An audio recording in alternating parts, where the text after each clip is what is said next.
Welcome to the Herb Man T podcast. I am your host, Herb Man T.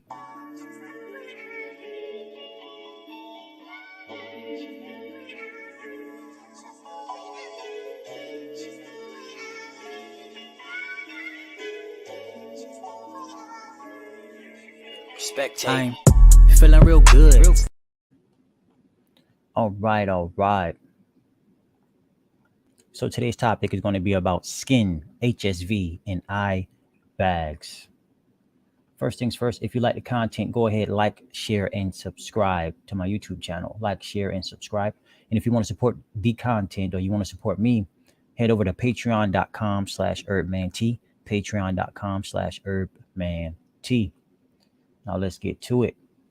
So skin problems. Whenever you're dealing with skin issues, you want to make sure you're focusing on the thyroid as well as the liver to ensure or to increase the chances of you correcting your skin issue. Now, there's a link between the thyroid and the skin. Some of the thyroid's functions are metabolism.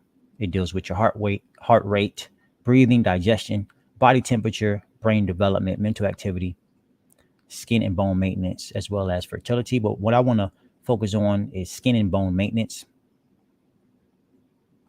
as well as body temperature.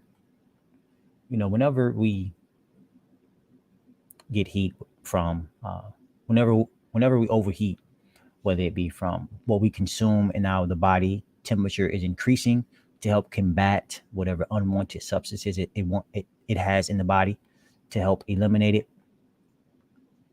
Exercising, etc. The thyroid is involved, and specifically the thyroid hormone. So whenever you're having a skin issue, infection, rash, cut, bruise, etc., and that thyroid is heating up the body,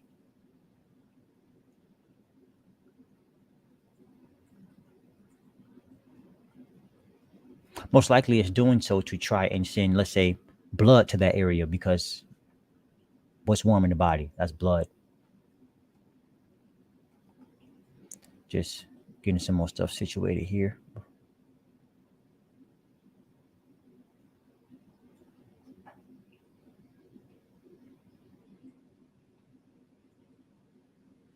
Yeah, so not only that, when dealing with the thyroid, understand the pituitary gland controls the thyroid. So, and the pituitary gland deals with your growth hormone, and there's also a nice dance the pituitary gland and the thyroid gland does when dealing with your thyroid hormones. But only thing I want you to take away from this is that skin problems focus on your thyroid. The thyroid deals with your body temperature regulation. And again, whenever we're injured, of course, we want to heat up. We want to send blood to certain areas in order to heal it. Now, if the thyroid is not functioning properly, it won't be able to signal to the body that, hey, we need to heat up. We need to enter into fight or flight mode. Really, that's the adrenal glands, but we need to heat up so that we can send nutrition to whatever area we need it in. Now, when dealing with the liver, some of the liver's functions are to clean toxins out of the blood. So usually once we consume foods, the liver filters or deals with unwanted substances that's going to be in the blood, but it gets it out of the blood and then distributes the blood to all the organs, the heart, etc. What could happen is that if the liver isn't doing its job right and cleaning out these unwanted substances, it can go all throughout the body. And in this case, it can go to the skin, increasing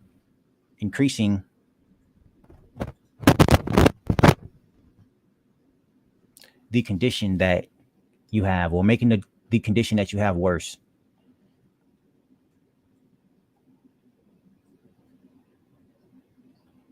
So the takeaway from that is that the liver is your chemical factory. It deals with eliminating unwanted substances that could potentially go throughout the body. So some skin problems you have.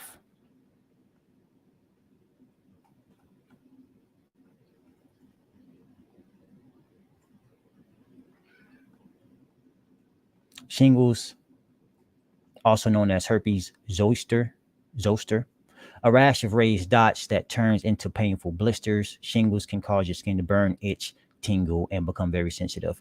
You'll realize that there's always some type of, or for the most part, there's a redness of the skin, burning, itching, etc. So basically, all this is, or all these are, unwanted substances trying to come out through the skin. Most likely, it's because they cannot go out through the lymphatic system, out through the kidneys.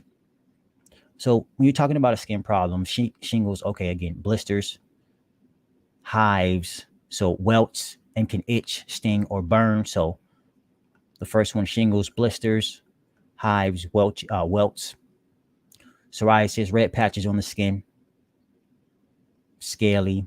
Then you have eczema, red, dry, itchy skin. So you can have moist conditions of the skin. You can have dry conditions of the skin. Rosacea, basically redness, itchiness in the face. Cold sores, fever, blisters. Here you go again, blisters. Herpes simplex virus causes that. Rashes from plants, razor bumps, skin tags. The small flap of flesh colored or slightly darker tissues hangs off your skin by a stalk. I was always curious about skin tags. Why actually do skin tags form, and what is their relation between, you say, moles or warts? And I think there might be an adrenal gland or sugar metabolism connection there, but definitely a connective tissue uh, problem going on, because why would the skin grow out of your body like that in such a way?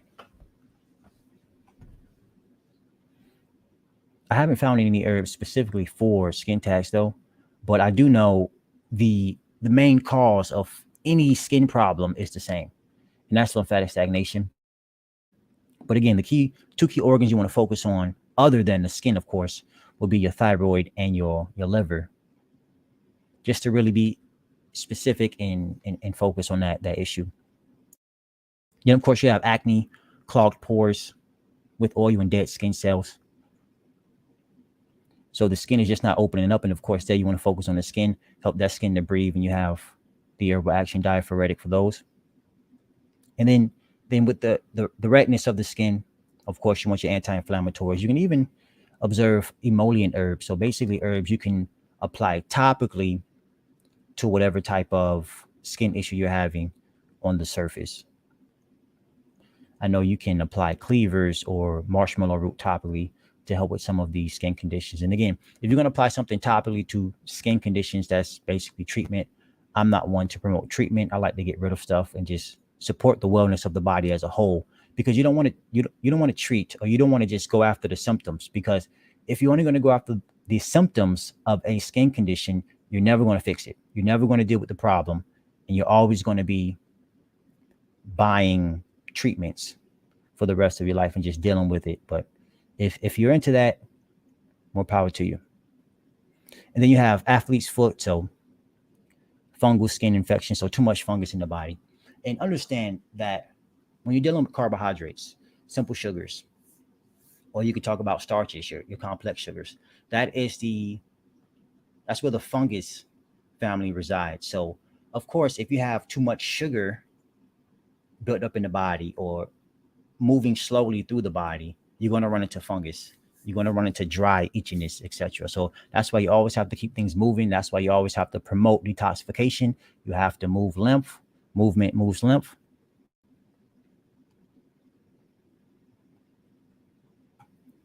Centuria, what's going on? Florence, hey. Yeah, I'm doing good. Yeah, I see your question. Norman, I'll add you to my list about Parkinson's. I will add you to the list.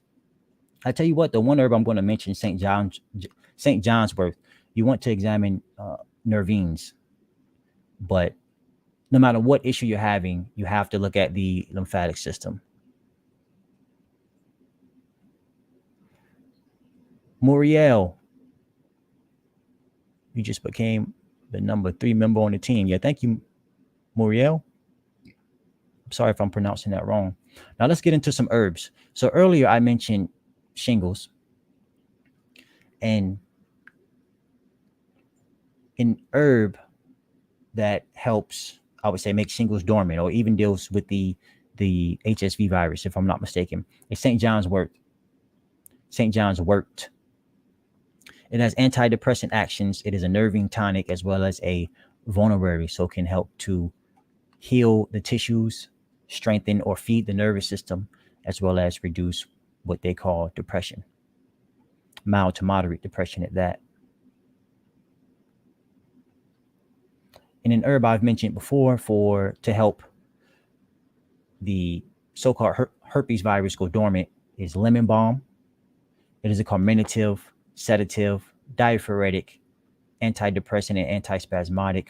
You can actually pair St. John's wort and St. John's wort and lemon balm together to help yourself to feel better if you are depressed. So again, lemon balm was a carminative, sedative, diaphoretic, antidepressant, and antispasmodic. So carminative, reduce flatulence; sedative, calm the nerves; diaphoretic, promote sweating. So you might want to take a look at that for acne. Antidepressant and antispasmodic. So the sedative and antispasmodic action both help to calm the nerves.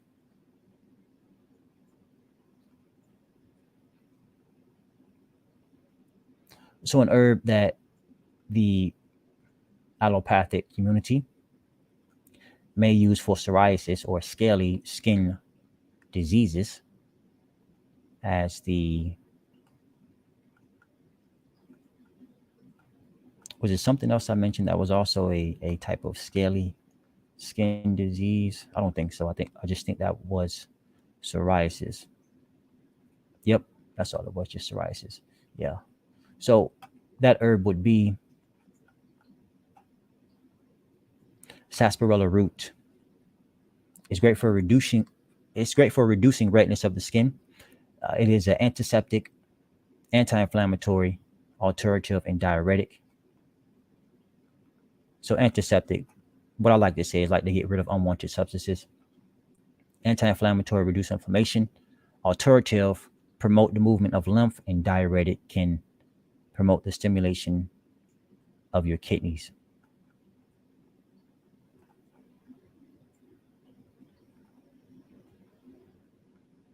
Another herb to observe when dealing with redness of the skin, or again, something they call psoriasis, but virtually really in any skin condition, any chronic skin condition, is yellow dock root.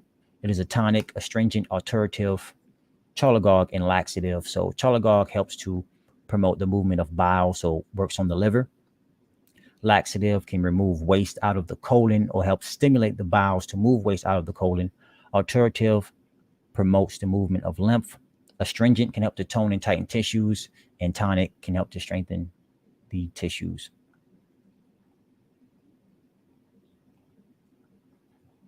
And an herb they like to use for eczema. Again, me personally, it doesn't matter what skin condition you have. I mean, yeah, some herbs are more specific and better than others for certain types of skin conditions because of the herbal the energetics of the herb. But just understand that yellow dock root, good for the liver, good for the skin, can help promote the movement of lymph. Sarsaparilla root, good for the skin, can help promote the movement of lymph. Lemon balm, great for the nerves. St. John's wort, great for the nerves. Just to keep everything simple. So an herb they like to use for eczema is Oregon grapefruit. It is antimicrobial, bitter, and a hepatic stimulant. So it's great for the liver, great for promoting overall digestive health, and antimicrobial. So can help to fight infections on the skin in this case. And then some herbs I mention often for just the skin in general. You have horsetail, you have gotu-kola, and cleavers. So gotu-kola, it is also used. It is often used in It is also used in skin conditions and wound healing by speeding up collagen formation and angiogenesis and increasing antioxidant levels within the wound in early stages of the tissue repair. So what I like to say about gotu kola is that it is a connective tissue builder. So great for connective tissue. If you want to tone and tighten tissues or you have any problem in the skin, gotu kola is great. It's also great for the nerves as well.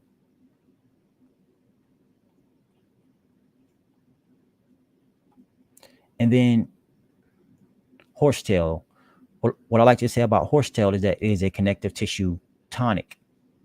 And it's also great for the hair, skin, nails, as well as bones. So it says here, horsetail, it is also used as a connective tissue tonic that promotes repair of damaged connective tissue and the healthy growth of bones. And then lastly, cleavers. What I like about it is that it can help to promote the movement of lymph as well as stimulate the kidneys.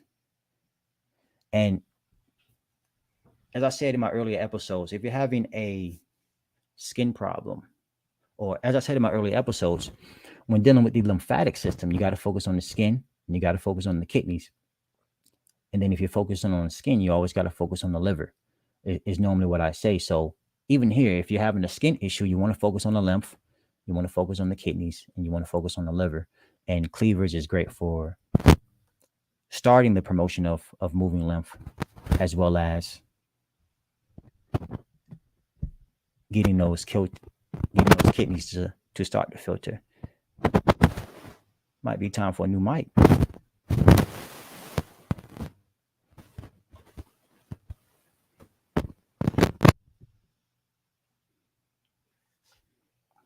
Yeah, it took me a long time to even start doing the podcast because I wanted to be a somewhat of a perfectionist, but I threw that out the window a long time ago.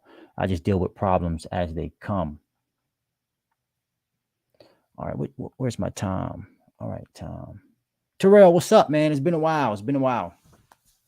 Yeah, David, it's all good. So sorry, I missed the part about kidneys. Anything for kidney failure for someone on dialysis with high blood pressure with meds for the blood pressure. This one I'm going to do instead of reading the questions. I'm just gonna answer the questions you guys sent me. So if you're still here, Norman. So I had a question about Parkinson's disease. So it's a neurological problem, and whenever I think about Parkinson's now, I think about stay away from cinnamon because people who have Parkinson's can come really addicted to cinnamon. But neurological, so think Nervines. You may want to think Nervine relaxants. And if you ever want to regenerate any type of tissue, you have to move lymph. You have to clear out the waste. So it could be difficult to correct the neurological problem. But if you are dedicated and go 100% on fruit, for at least 6 months to see real progress. And then also taking herbs, fruits, herbs, and more herbs. But since, I'm mainly focusing on the herbs on this podcast, you got herbs like St. John's wort, skullcap, lemon balm again, even Avena sativa or oat straw. So look into some of those herbs. Sharna, good evening. Good evening. Can you suggest a good herb Bible I can buy? It depends on your level. This might be the only time I mention it, but check out Rosemary Gladstar. I started off with some of her books. Check out David Winston. I would recommend Dr. Sebi books if I have proof he actually written one. But Rosemary Gladstar are some easy reads. And I'll be coming out with a book myself, but it's not ready yet, so I'm not going to mention it. So I had a question. Sorry, missed the part about kidneys. Anything for kidney failure for someone on dialysis with high blood pressure with meds for the blood pressure?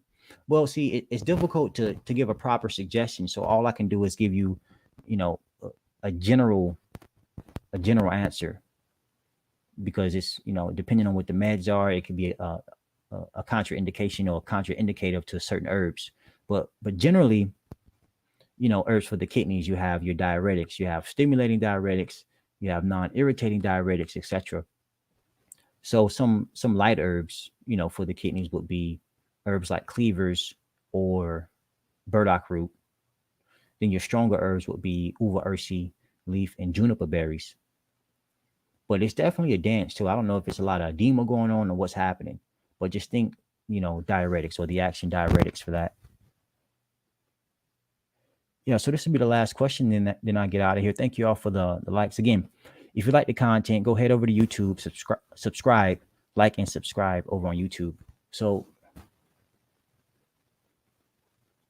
yeah, uterine fibroids. So, basically, uterine problems, female reproductive issues. Let me just double check here. Abnormal cell growth.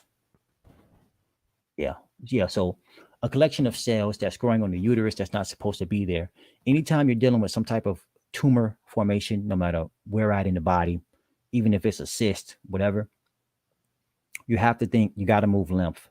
Those cells are stuck there for whatever reason, and they can't move out through the proper channels. That proper channel will be through the lymphatic system. The doorway to the lymphatic system, the main doorway, would be the kidneys.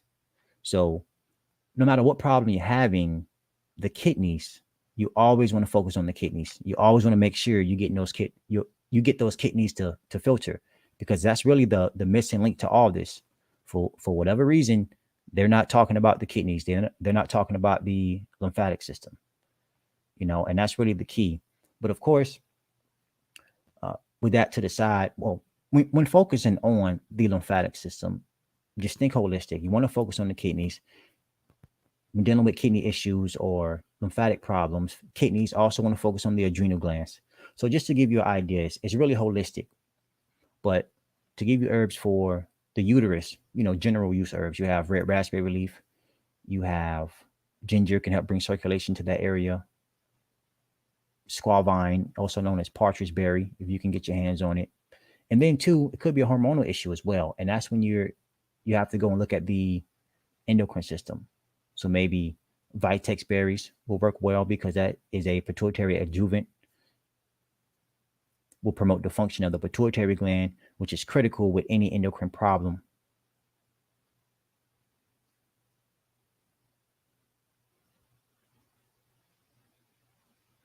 Also, too, you could see these cells get bigger before you could see them grow before they shrink. Because again, if your lymphatic system isn't moving properly, and you start to move it, more cells are going to pile up in that area and then slowly go away as you begin to get those kidneys to filter. So it's definitely wise to get those kidneys to filter first before you really start pulling on the lymphatic system. But that is all the time I have for this podcast. Thank you all for joining. Again, go head over to YouTube, like, and subscribe to my channel. I'll be live again tomorrow, 7:30 p.m. Eastern Standard Time. And if you want to support the podcast, go head over to patreon.com/HerbManT. Enjoy the rest of your day and or night. Peace.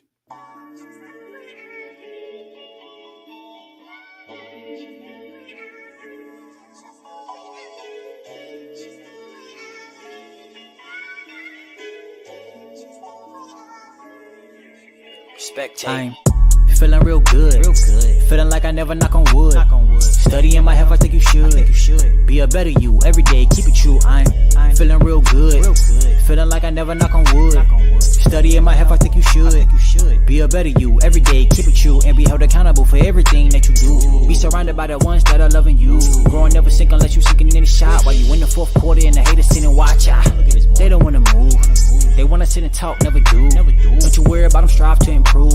And when they gunning for your queen, kinda move. They don't wanna move. They wanna sit and talk, never do. Don't you worry about them, strive to improve. And when they gunning for your queen, kinda move. I'm feeling real good. Feeling like I never knock on wood. Studying my